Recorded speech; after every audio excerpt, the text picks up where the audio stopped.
here we are at Zenith Homes, and our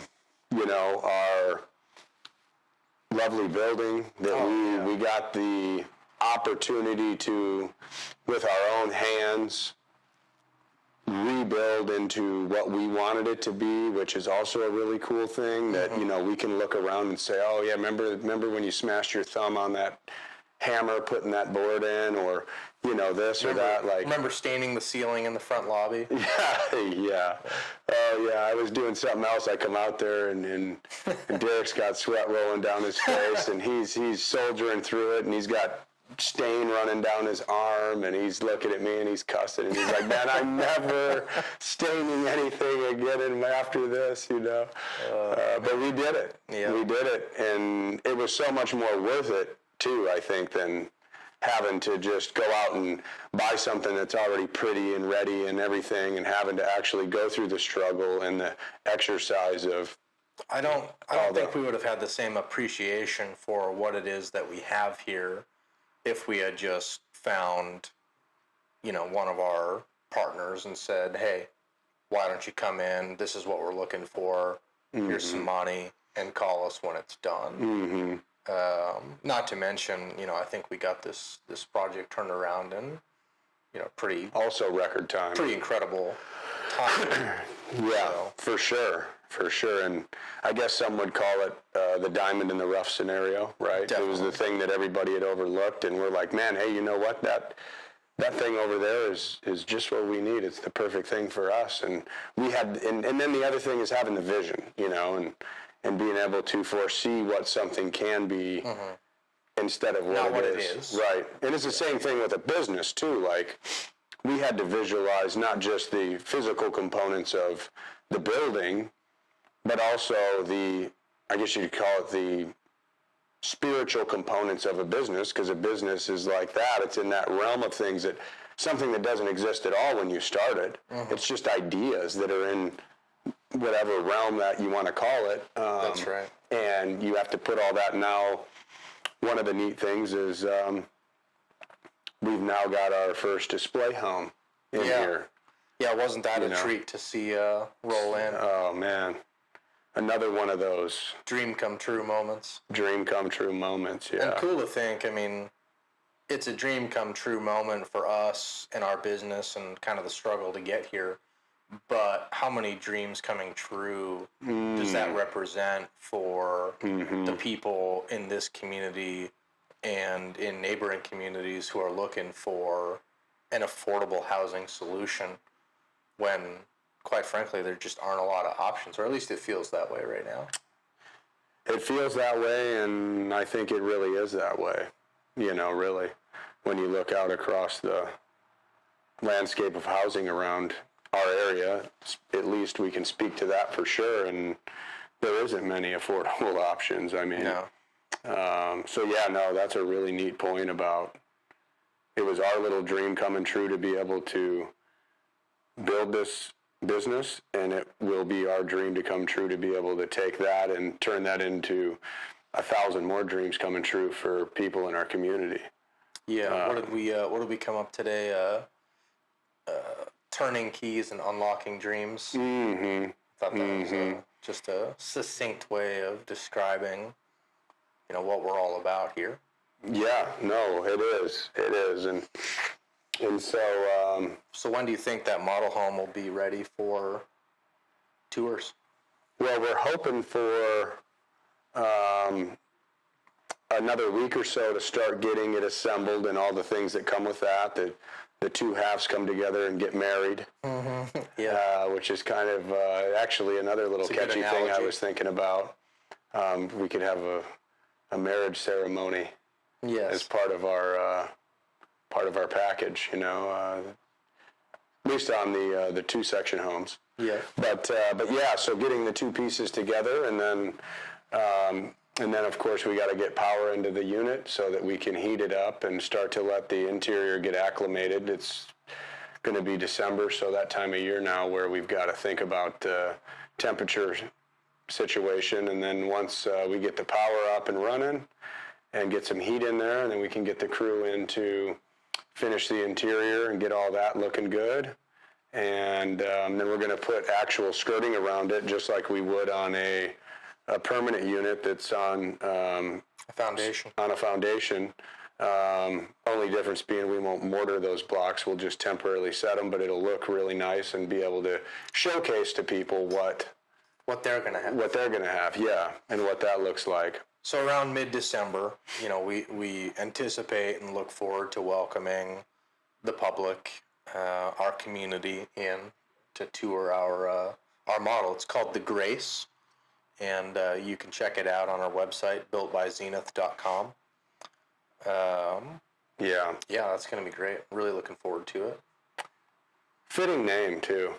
It really is. Thinking about that, it's funny. All these little details, but neat to us and fun details about things that, grace.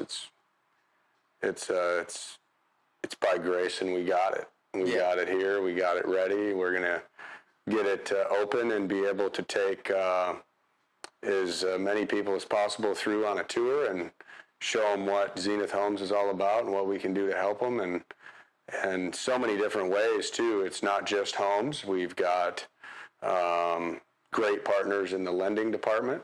Yeah. Financing is going to be something we're going to be able to offer directly here. You'll be able to come in, meet with a real estate agent, meet with a loan officer, put all the details together for what it's going to take to build a home.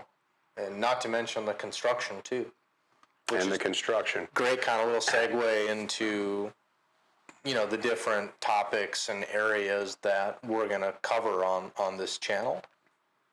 Yeah, and so speaking about that, we're really excited about the opportunity to get the YouTube channel going and have an outlet to be able to share some of the things that we've learned over the years in the various industries that we've worked in, everything leading up to this point. And then every day we make it a point ourselves to try to learn something new so that we can be better at what we do and share that knowledge with people in our community, people in this business, potential homeowners, investors, lenders, contractors, park owners and operators, whoever, really. Whoever, yeah. Students of knowledge. It's the whole back to the timeless idea of come to the river. Right. And, get knowledge and get better and learn and help each other out. And so we're also going to collaborate with other experts in some of these various fields, like the financing.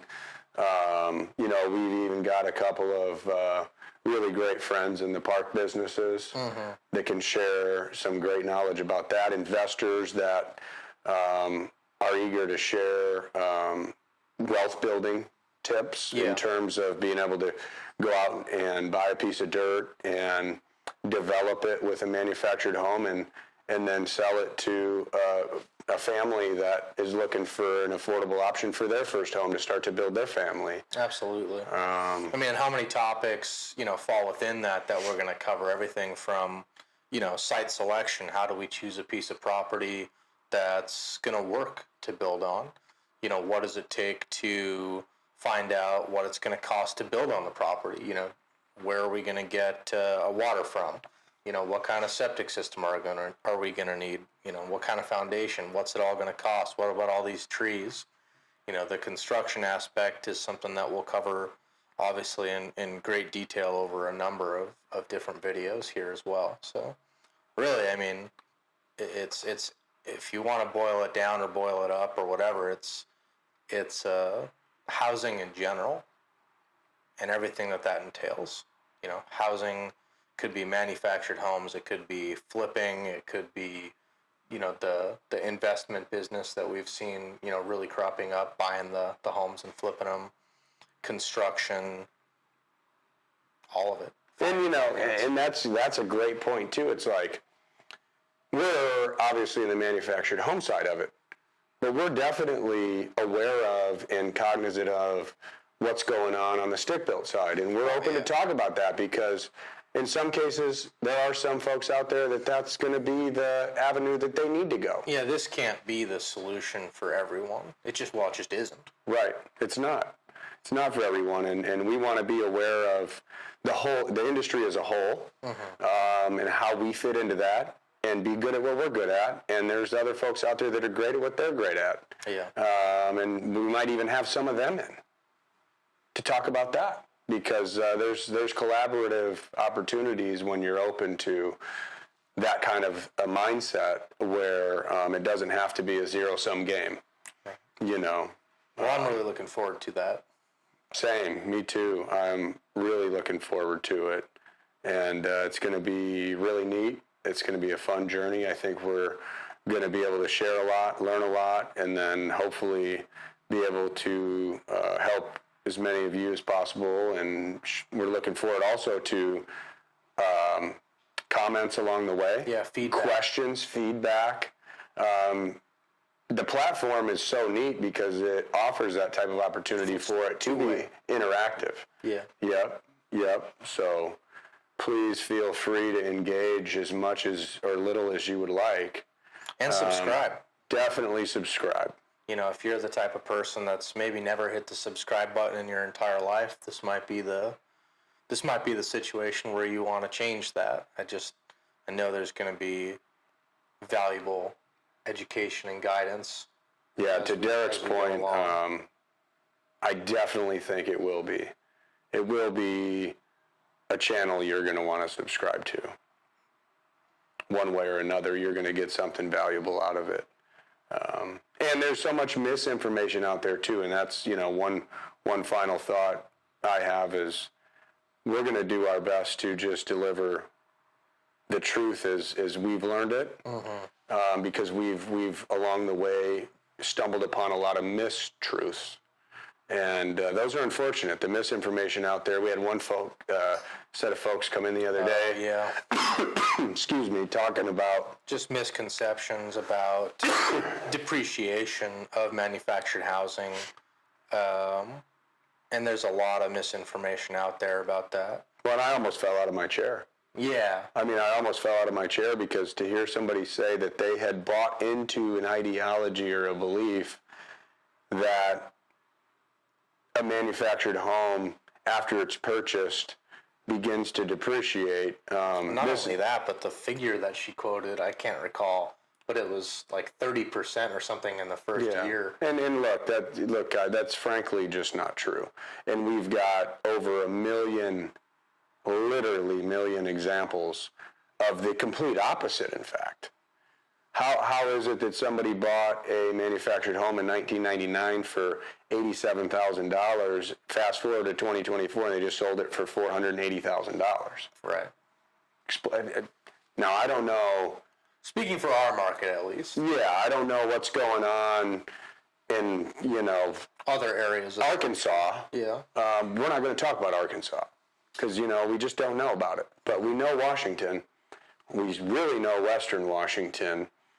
And we're just really excited to bring all the truth that we can and share all the knowledge we can. And it's going to be a fun journey.